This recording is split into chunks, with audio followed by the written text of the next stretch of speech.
Hello and welcome to Crypto Meta. Tonight we're going to talk about why I believe in the next couple weeks we are going to hear um, the results of the phase one of a trade negotiation between the United States and China, which, as part of the whole, is going to include the modernization of how both economies work together, utilizing blockchain and utilizing Ripple's interledger protocol. Um, it makes sense when two of the world's biggest economies are upgrading decades-long trade deal. They're gonna upgrade the plumbing too, um, but not just gonna go based on a hunch or an idea. Let's look at some of these breadcrumbs. First, let's talk about things that we do know about how each country approaches blockchain technology. Well, recently we heard China come out stunningly announcing that they are full force um, gonna support blockchain, Bitcoin, and that they're announcing that they're gonna have their own government issued cryptocurrency. So China's all in. U.S. is a little bit more difficult to kind of ascertain their position, but we do know how Trump feels about one blockchain company in particular. Going back to a news article from Forbes back on October 16th, 2018, so 1 year ago. By the way, these articles will be listed in below. But back 1 year ago, um, uh, it was announced that Ripple met with President Trump and the White House, and the White House made a statement saying that um, they're worried about China's Bitcoin dominance, and they are pushing towards the adoption of Ripple. Ripple is an American in-house grown company. Bitcoin is arguably controlled by miners in China. It makes sense that Trump's going to support our team, the American team, the Ripple team, and you would think that maybe this would come up in the negotiations. Well, fast forward to this summer, and there's a few breadcrumbs that kind of allude to Ripple being a part of these negotiations. First, um, quoting from an article, in January of 2018, Treasury Secretary Steve Mnuchin was in Japan with a group of 20 finance ministers, and it was reported that he met in private talks with the People's Bank of China regarding trade negotiations. Interesting, right?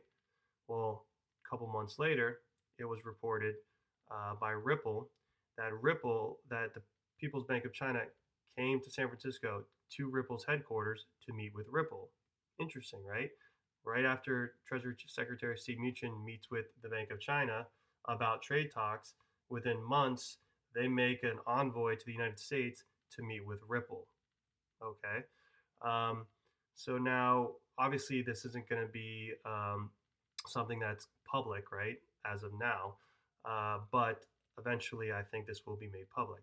I'm going to go now towards a press conference from a month ago, October 11th, 2019. This is the first press conference that Trump and the White House had regarding progress on the trade negotiations with China. And this one, Trump and his cabinet are discussing a preliminary trade deal with China. And members of China were in the Oval Office here. You can't see the video. I'll link it below, but you'll hear the audio. This first clip, I'm going to play. Trump's going to have Steve Mnuchin discuss to the press the progress he has made with China and the People's Bank of China during his aspects of the negotiation. Another big issue that we've come to conclusion on is currency, foreign exchange. And Steve, do you want to explain that, please? We've had very good discussions with Governor Yi, the head of the People's Bank of China, their central bank. We've also had extensive discussions on financial services, opening up their markets to our financial services firms. So we have pretty much almost a complete agreement on both those issues.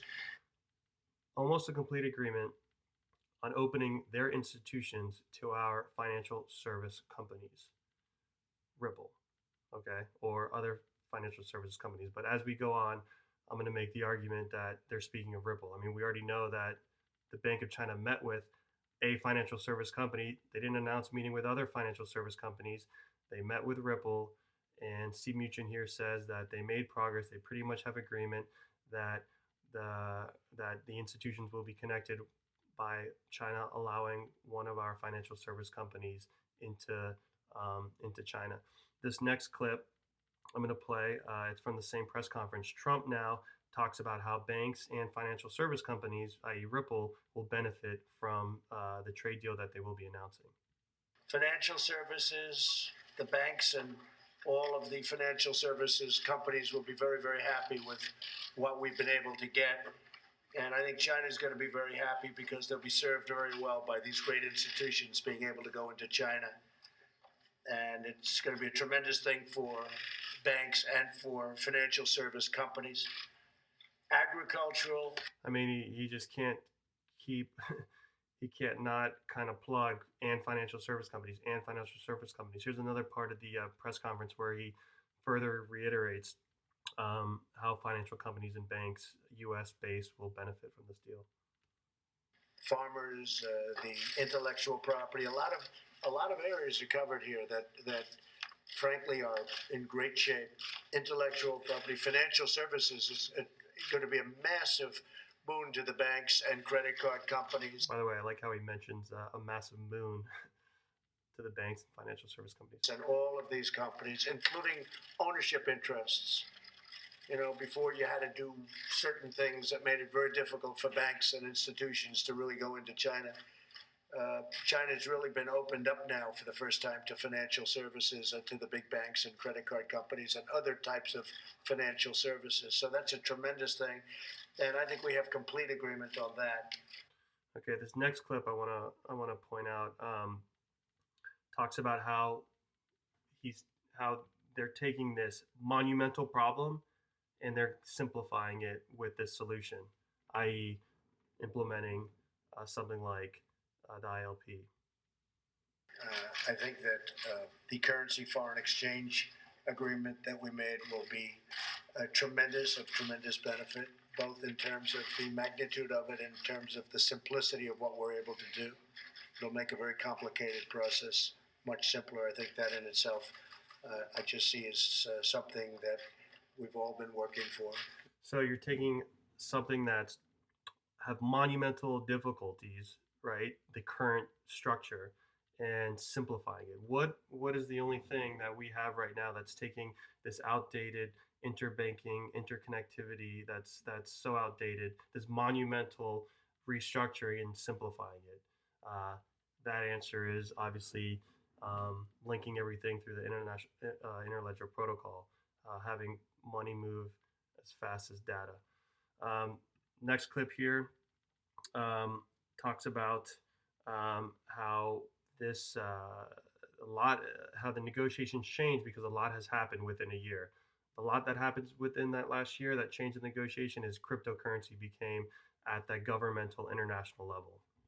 This is actually a much bigger deal. It's a big chunk of it, but it's a much bigger deal than we had in mind. Certainly in terms of, I would say, Steve, financial services is bigger and more complete. Intellectual property will be in both phases of the deal. Currency foreign exchange, we didn't really discuss that very much in the last deal. Now we're including it in this deal because a lot of things have happened during the course of the last year that meant it. So I think this is actually, when you add it up, going to be a more important deal, a bigger deal. So, you know, you got trade negotiations going on. All of a sudden, a lot has changed, right? Cryptocurrencies in the forefront. We're coming out of this bear market. Trump's introduced to Ripple. Trump's concerned about Bitcoin. China's announcing their own government cryptocurrency. So the negotiations now change. Now this is a bigger deal. Now it includes all these elements, this blockchain, this cryptocurrency element. And then finally, here's Trump briefly saying when he thinks that China and the U.S. will announce that this trade deal. And we should be able to get that done over the next 4 weeks. We're going to be in Chile in 5 weeks, so we'll see in terms of signing when it happens. We'll do a formal signing. So he's saying within 4 or 5 weeks. This press conference was October 11th, 2019. And so 1 month, 4 weeks is this week. 5 weeks is next week. Now, the Chile conference has been canceled. The president of Chile canceled it due to protesting and unrest in Chile. So be on the lookout for an announcement between either the US and China meeting. And then if they're meeting, be prepared for a signed deal. And now I'm expecting, you know, I can't say I'm expecting it, but I'm going to be holding XRP for the long term no matter what. But if I'm right, make your comments below. Let me know if my logic's sound. Let me know if there's something I'm missing. But if this deal uh, incorporates blockchain, I think you're going to see Ripple as a part of it. Um, and what better way to connect two of the world's largest economies and to improve trade between two of the world's largest economies by updating their plumbing so that now trade and value can move as quick as data. Both sides will benefit from it. Anyways, I'll be crossing my fingers, but I'll be holding no matter what into the future, long term. All right, y'all. Thank you.